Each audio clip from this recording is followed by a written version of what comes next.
Isa na namang matinding balita ang meron tayo dito kung saan ay may pangyayari na bumubulabog sa mundo ng institutional finance.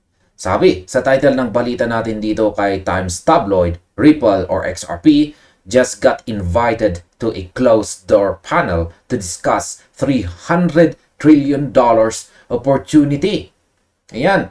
Hindi ito basta balita na makikita sa front page ng mga dyaryo dahil ito ay isang invitation-only na event.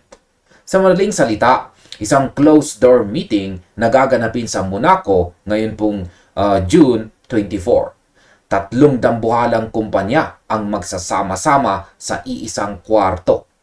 Yan po ang Kamino, Liquido, at saka syempre ang Ripple. Marami po ang nagtatanong, bakit nga ba ito napaka-importante? Ayon po sa pananaw ng crypto analyst dito na si Saif, ang pagtitipong ito or ang event na ito ay may kinalaman sa isang oportunidad na nagkakahalaga ng $300 trillion. Napakalaking pera po niyan.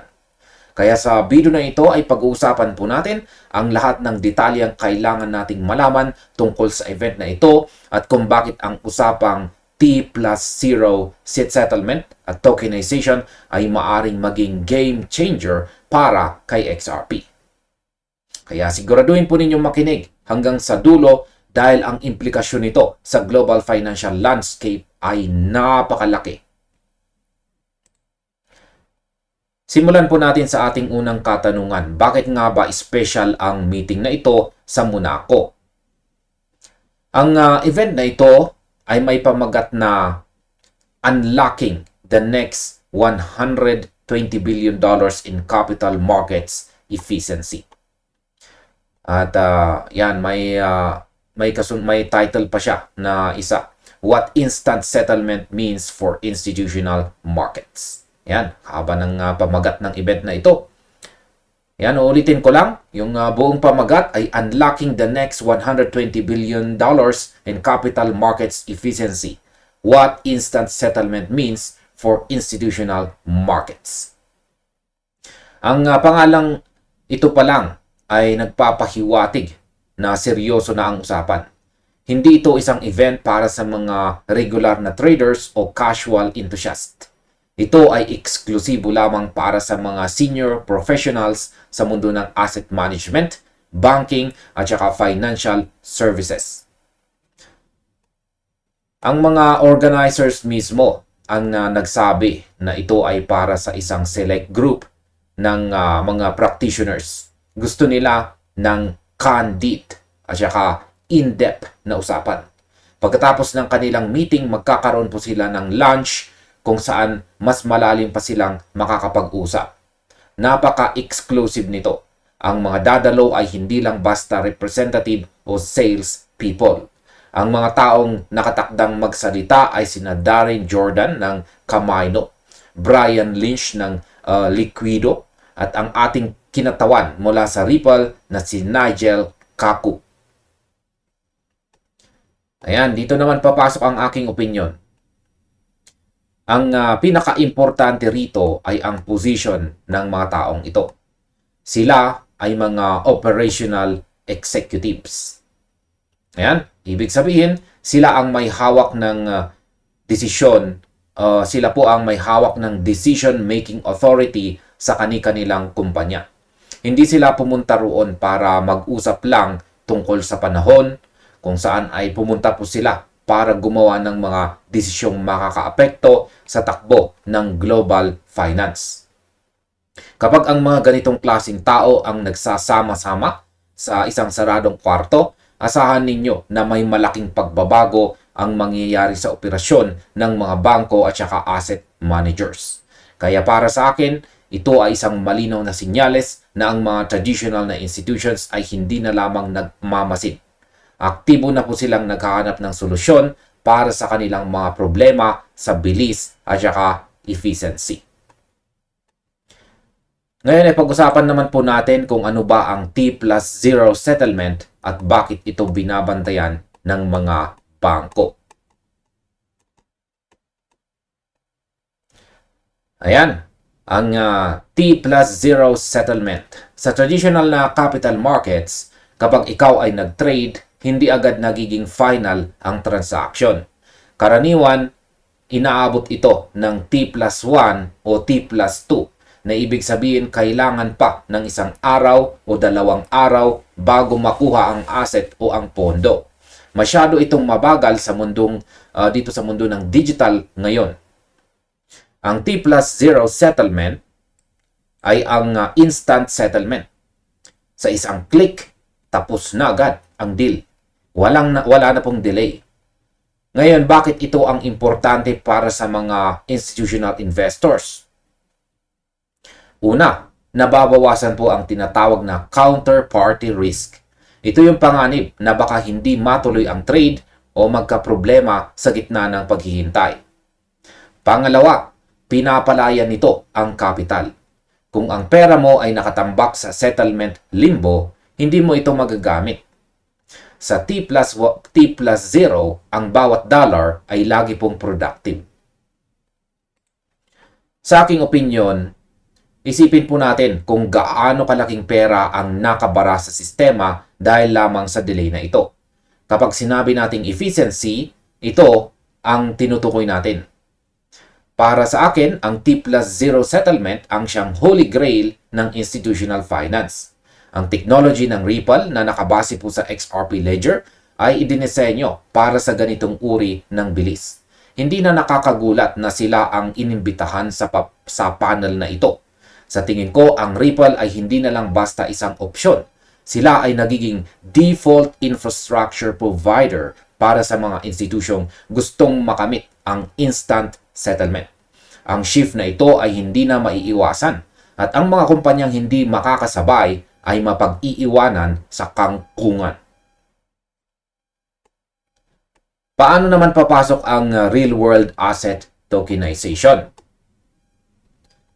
Bukod po sa settlement, ang isa pang main topic ay ang real-world asset tokenization. Ito po yung proseso kung saan ang ownership ng mga physical o financial assets gaya po ng real estate, bonds o kahit commodities ay nilalagay sa blockchain. Halimbawa, kung mayroon kang luxury apartment, hindi mo na kailangang magbenta ng buong property. Pwede mo itong i-tokenize para hatiin sa maliliit na shares na pwede pong bilhin ng kahit sino sa buong mundo gamit ang blockchain. Mayroon na tayong mga ganitong projects, gaya ng nangyari kamakailan sa Dubai Land Department kung saan isang $1 million luxury apartment ang na-tokenize sa ledger. Sa aking opinion, ang tokenization ang nagbubukas po ng pinto para sa mass adoption. Kaya sa aking pananaw, ang $300 trillion na nabanggit po ni Saif ay hindi lang basta hula. Ito ay based sa estimated value ng lahat ng global assets na pwede po nating i-tokenize. Ang tanong ay hindi na kung mangyayari ito, kundi kailan. Ang pagpasok po ng Ripple sa panel na ito, kasama ang mga custody at saka liquidity experts, ay nagpapakita na ang technology nila ay handa na para sa scale na ito. Ang liquidity na ibinibigay ng mga kumpanya, gaya po ng Liquido, ay kailangan para maging successful ang tokenization. Kung walang liquidity, mahirap magbenta o bumili ng mga tokenized assets. Kaya naman, ang pagsasama-sama ng tatlong kumpanyang ito sa Monaco ay parang pagbuo ng isang powerhouse team. Para silang nag-set up ng isang buong ecosystem sa loob ng isang kwarto. Ngayon, bakit malaking deal ang presensya ng Ripple sa event na ito? Ang Ripple ay matagal nang nakikipag-ugnayan sa mga institution. Pero ang pagiging kasama sa isang closed-door panel ay iba ang dating. Ipinapakita nito na sila ay kinikilala bilang core infrastructure provider. Hindi lang sila basta vendor. Sila ang backbone kung saan tatakbo ang mga bagong financial systems na ito. Si Nigel Kapo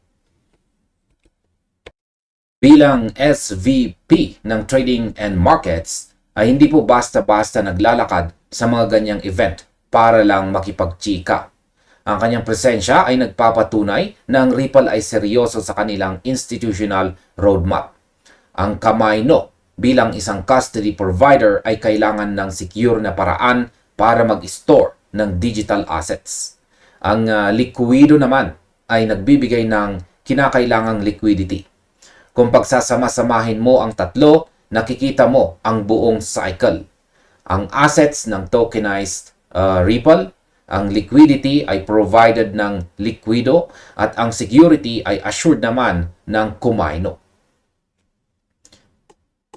Kaya para po sa akin, ito ang missing piece sa puzzle. Ang mga investors ay palaging naghahanap ng security at liquidity. Kapag ang tatlong aspetong ito ay naging seamless na, mawawala na ang takot ng mga malalaking institution sa crypto.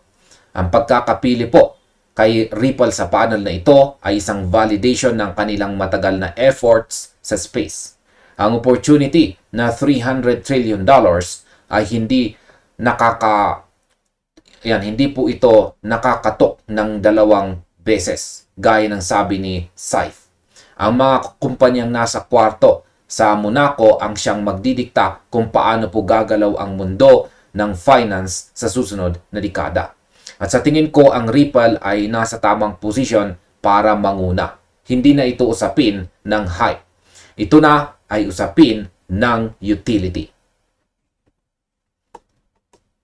Ano naman ang implikasyon nito para sa mga may hawak or holdings na XRP? Maraming XRP holders ang laging nagtatanong tungkol sa presyo. Pero ang event na ito ay nagpapaalala po sa atin na ang value ni XRP ay nakadepende sa kung gaano kadaming institution ang gagamit ng kanilang network. Kapag ang mga bangko at saka asset managers ang nagsimulang gumamit ng XRP Ledger para sa kanilang settlements, ang demand para kay XRP ay hindi na lang manggagaling sa mga retail traders.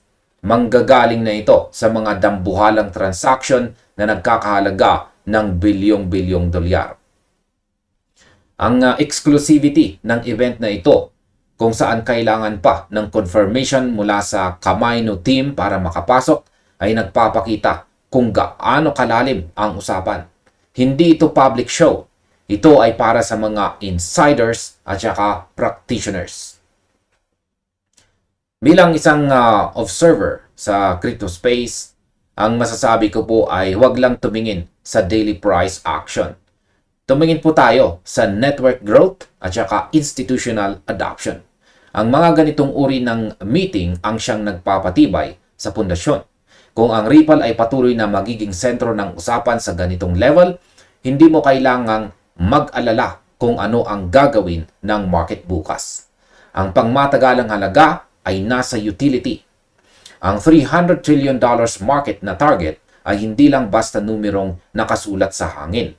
Ito ay mga assets na kailangang ilipat, isettle at saka i-tokenize. Ang Ripple ay nasa gitna ng lahat ng ito. Ang event sa Monaco ay patunay lang na ang mga dambuhala ay seryoso na sa pagyakap sa teknolohiyang ito. Sa kabuuan, ang event sa Monaco ngayong June 24 ay hindi lang basta isang pang-business meeting. Ito ay simbolo ng pagbabago sa global financial infrastructure. Ang kombinasyon po ng Ripple, Kamino at saka Liquido ay nagpapakita na ang technology para sa T+0 settlement at real-world asset tokenization ay ready na para sa prime time. Sa kabila ng lahat ng ingay sa market, huwag po ninyong kalimutan ang malaking larawan. Ang institutional adoption ay dahan-dahang nangyayari at ang Ripple ay nasa frontline ng laban na ito. Ang oportunidad na $300 trillion ay tunay at ang mga taong nasa Monaco ngayon ay sila ang mga arkitekto ng susunod na financial era. Kaya manatiling mapagmatsyag, patuloy na mag-research, huwag pong magpadala sa emosyon.